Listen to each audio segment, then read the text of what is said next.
जिस माशरे में आपको लोग जजमेंटल बहुत ज़्यादा मिलेंगे, वो अपने बारे में उस तरह जजमेंटल नहीं है। अपने आप को जज करना, अपने आप को परखना, अपने आप को जानना, अपने आप को समझना, ये एजेंडा ही नहीं है सोसाइटी का। तो हमने जब फाउंडेशन बनी तो इब्तिदा पे ही अपनी तलाश के नाम से वर्कशॉप शुरू कर दी। खुद शनासी सोसाइटी से बहुत ऊपर है अभी। तो ये एक उस वक्त में हम काम कर रहे हैं जिस वक्त में ये सारी चीज़ें कहाँ पर हैं जी, अभी नहीं है। दुनिया कहाँ पहुँच गई है इस वक्त।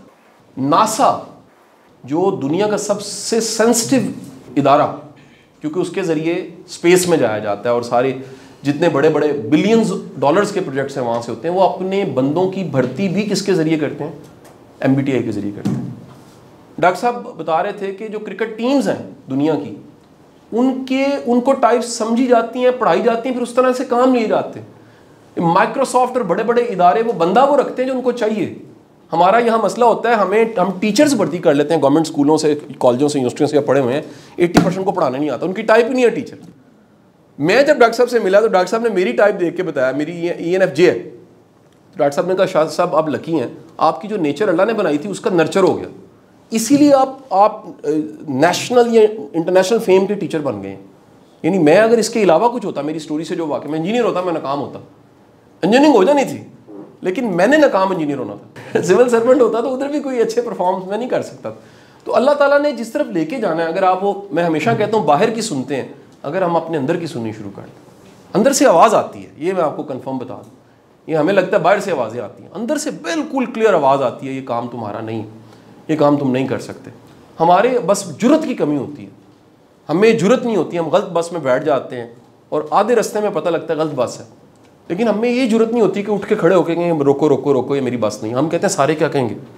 मुझे लगता है, ये मेरा तखय्युल ये कहता है, अल्लाह ताला ने हमें जहाज़ बनाया, स्ट्रेंथ के अतबार से कह रहा हूँ।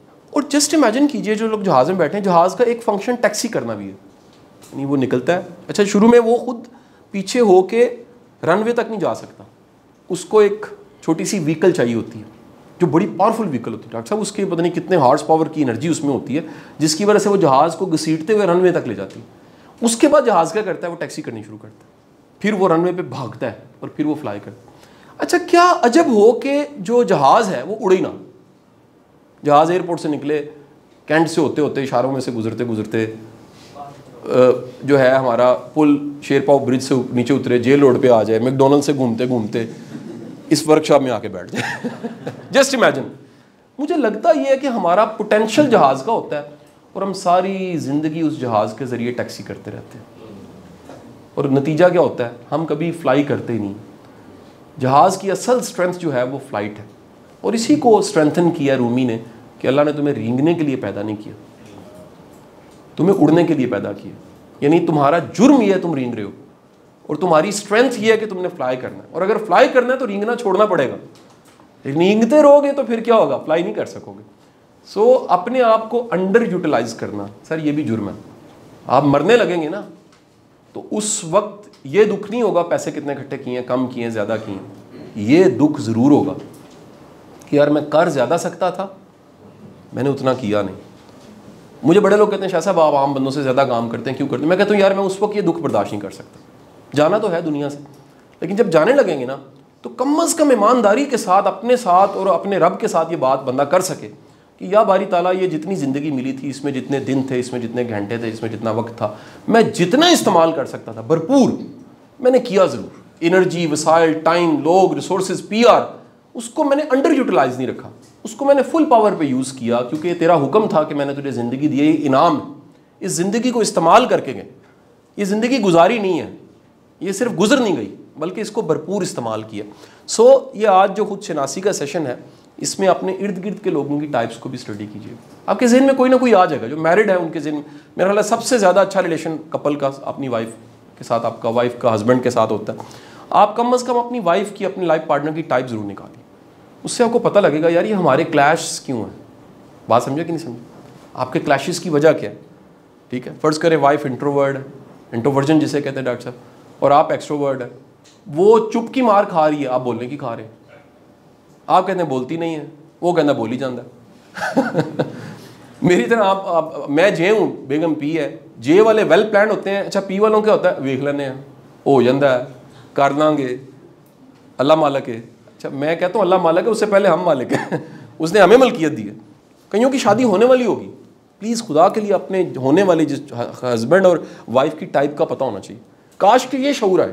ये जो हम कहते हैं शादी की तैयारी मुकम्मल हो गई है, क्या क्या हो गया, कहते हैं जी हॉल बुक करा लिया है, कपड़े बन गए हैं, वरी बन गई है, ये हो गया है, गोल्ड आ गया है, कार्ड सारे के सारे तकसीम हो गए। अच्छा, जिससे होने जा रही है उसका पता ही नहीं वो है कौन, उसकी मैं कहता हूँ टाइप ही पता होनी चाहिए कम से कम। क्या अच्छा हो। मेरी पूरी ज़िंदगी काउंसलिंग के पूरे करियर में सिर्फ 3 केस ऐसे आए जिसमें शादी से पहले मेरे पास कोई आ गया, उसने आके कहा सर ये बता दें सर ये हमें करनी भी चाहिए कि नहीं। लेकिन वो टाइप बेस्ड नहीं था, वो था कॉन्फ्लिक्ट्स थे। लेकिन ये बड़ी अच्छी बात है कि हम एक लंबी फ़्लाइट जो 30 साल की 40 साल की, जिससे बच्चे भी पैदा हो जाने, जिस फ्लाइट में बच्चे पैदा हो जाने, जिससे एक अगली नस्ल बननी है, उससे पहले कंसल्ट कर लें किसी से। कोई गलत नहीं है, कोई बुरा नहीं है, सिर्फ मुख्तलिफ है। हाँ, एक प्रॉब्लम है इस सोसाइटी का सबसे बड़ा आखिरी जुमला प्रॉब्लम, डॉक्टर साहब हमें मुख्तलिफ से नफ़रत करनी सिखाई गई, हमें मुख्तलिफ से मोहब्बत करनी नहीं सिखाई गई। हालांकि अल्लाह को इतनी वैरायटी पसंद है, उसने खुद वैरायटी पैदा की है। सारी ज़मीन स्ट्रेट नहीं है, पहाड़ भी हैं। सारी ज़मीन पानी नहीं, कहीं पानी है कहीं खुश्की है। सारी ज़मीन रेत नहीं है, कहीं रेत है कहीं मैदान है। सारी ज़मीन जो है उसमें अब चेहरे देखें आप कभी यार, 60-70 किलोमीटर के बाद शक्ल बदल जाती है, हुलिये बदल जाते, लहजे बदल जाते हैं, पंजाबी बदल जाती है। यानी पंजाबी एक लैंग्वेज है, फैसलाबाद वाले की है होता है, गुजरात वाले की और है, सियालकोट वाले की और है, गुजरांवाला वाला कहता इधर आओ वो पहलवान है, लाहौर वाले बिल्कुल और है। क्या समझिए, सराइकी है, आप शुरू करें मेलसी से शुरू करके जाएँ ज़रा एंड बॉर्डर सादकाबाद तक, सराइकी के 36 लहजे आ जाएंगे। खानों की वैरायटी देख लें, मर्ग की रस्म जो है उस रस्म को ज़रा स्टडी करके देखें, हर जगह इलाके का फ़र्क है, हर जगह तरीक़ाकार, जनाजे हर जगह होंगे लेकिन तरीक़ाकार कोई ना कोई रस्म रिवाज मुख्तलिफ होंगे। तो इतने इंसानों की वैरायटी, इतने कल्चर्स की वैरायटी। हम एक दफ़ा पिंडी में किसी के घर ठहरे हुए थे, पुरानी बात, उन्होंने डॉक्टर साहब भिंडी आलू पकाए। वो मेरी बेगम ने कहा हमने पहली बार भिंडी आलू इकट्ठे खाए हैं। पता लगा पोटो आर में कॉमन है, यानी कोई बुरी बात नहीं, वैरायटी है। कितनी वैरायटी है यार, क्या ख्याल है जी।